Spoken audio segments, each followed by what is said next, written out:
In the music industry, I have a pretty big reputation, at least according to a lot of the record companies, that my reputation is primarily in pop music, rap, hip hop, you name it, anything that's in the popular area.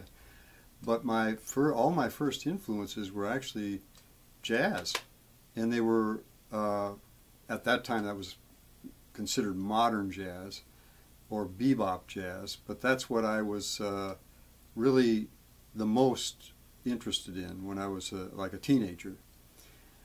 And it kind of grew from that into classical music, because I'm also interested in classical music, and that's what I mean by being so ironic. But when you think about jazz, there's a lot of jazz influences in music, or there's blues influences in jazz, and there's definitely a lot of blues influences in pop music, and of course in black music and hip hop, even in rap and so forth. So it's not that I don't understand what people are looking for, because what they really, really are looking for is emotional communication. And that's what music does for us anyway. Music is like a shortcut.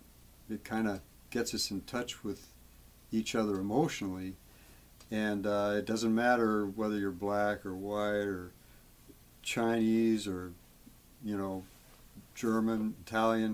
It doesn't matter, when it's good music and when it's communicating emotionally, because we're all very much the same emotionally. So I suppose what it comes down to then is what we're looking for when we're engineers and we're working in mastering or when we're working in mixing. What we're really trying to do is trying to give the listener an emotional experience, a strong, very human, very emotional experience.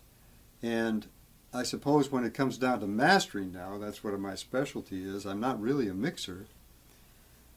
All I'm trying to do is kind of optimize that experience. I'm trying to heighten that experience. I'm trying to, through manipulation of the sound and so forth, trying to bring out something more from the music, something that's going to help that producer or that artist communicate even better with the listener what they originally intended. Because just like anything else, and all the mixers will tell you this, and artists and so forth, they start out with this nice ideal in mind, but they end up having to compromise. Now, if we can kind of like undo some of those compromises in mastering, and we can help the listener to get a more intimate, more complete experience, put it that way, maybe a more complete experience of what the artist is trying to communicate. Not that we can't make a mistake. Sometimes we make a mistake and we take it in a different direction than what the artist intended. And it's certainly a valid way to go, but actually what we're trying to do though is trying to help the artist and producer realize their dream. We have suggestions, and we try to get on the same wavelength as the artist or the producer.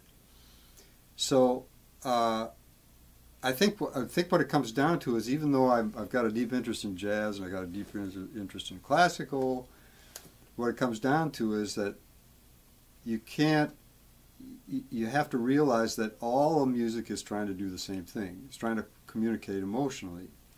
Now, jazz is good with one thing, classical is good with other things, maybe better than anything else in certain areas, and even dance music, if it's done right, it's going to be great. You're going to want to get up and dance. It's got the right feeling. It might not be that complicated. Doesn't have to be that complicated. It might be very simple. It doesn't have a lot of range. It's going for one feeling, one emotion only. But if they do it well, that's what you want to play at your parties. That's what you want to play in the clubs. So what I'm getting at here is that you don't want to be prejudiced. You don't want to say, well, this music's better than that music, and so on and so forth.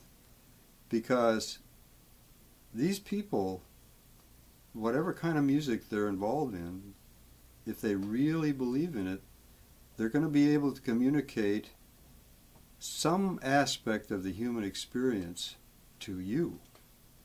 So this is what we're dealing with. This is what we're trying to do. We're trying to make this an experience that's even a bigger and more effective experience than the way the music came into us. So that's what it comes down to with what I try to do, is I try to get on that wavelength. I try to open myself up emotionally to it, and this is the factor. I mean, if you're prejudiced, you're not going to be able to open yourself up emotionally to it and try to understand it emotionally. Because, you know, when I'm sitting at the console and I go to twist some knobs and stuff, I mean, you know, when I sit down, and I do this in my seminars too, I give seminars on mastering. A client brings in a master, I play the music, how do I know what to do? You know, do I just start twisting knobs? And then how do I know whether it actually means anything or not? So what it comes down to is I need to know, I need to be in touch with the music, whatever music I'm working with, I have to be in touch with it emotionally so that when I turn a knob, when I manipulate the sound in some way, I have to know if I'm making it a better experience, if it's affecting me more and more in a better way emotionally.